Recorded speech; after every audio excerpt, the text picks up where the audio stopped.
Twinkle এখন নতুন খেলা শিখেছে, টুকি টুকি। যখনই সুযোগ পায় ওর সাথেই টুকি টুকি খেলতে হয়, তাই দোকানে যাওয়ার আগে ওর পাপাকে বসিয়ে নিয়েছে খেলার জন্যে।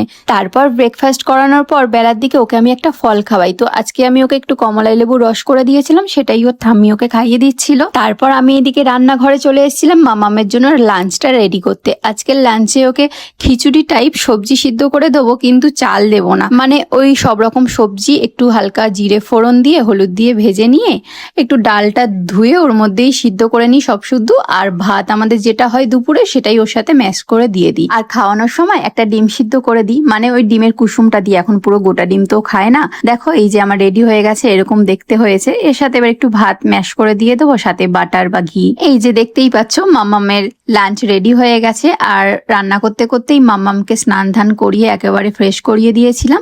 এবার মাম্মামকে বসিয়ে বসিয়ে খাইয়ে দেবো, মাঝে মাঝে ওকে মাছের ঝোলও খাওয়াই, জ্যান্ত মাছের ঝোল। আর মাম্মামকে আজকে না এই সাবানটা দিয়ে স্নান করিয়েছিলাম, সফট সেন্সের এই সাবানটা। দেখো কি সুন্দর শেপটা, এর আবার আলাদা আলাদা অনেক ধরনের শেপও রয়েছে, আমার বেশ ভালোই লেগেছে। আগে কিন্তু মাম্মামকে আমি টেডিবারের সাবানটাই ইউজ করতাম, ওটাও খুব ভালো ছিল। আর এইদিকে দেখো গ্যালারি অন করে দেখি টুইঙ্কেল কখন নিজে নিজে ভ্লগ করে রেখে দিয়েছে। মেয়েটা এত পাকা হয়েছে, ফোন হাতে পেলেই ক্যামেরা অন করে দেয়। তোমাদের পুচকুগুলোও কি এমন করে? অবশ্যই কমেন্ট করে জানিও।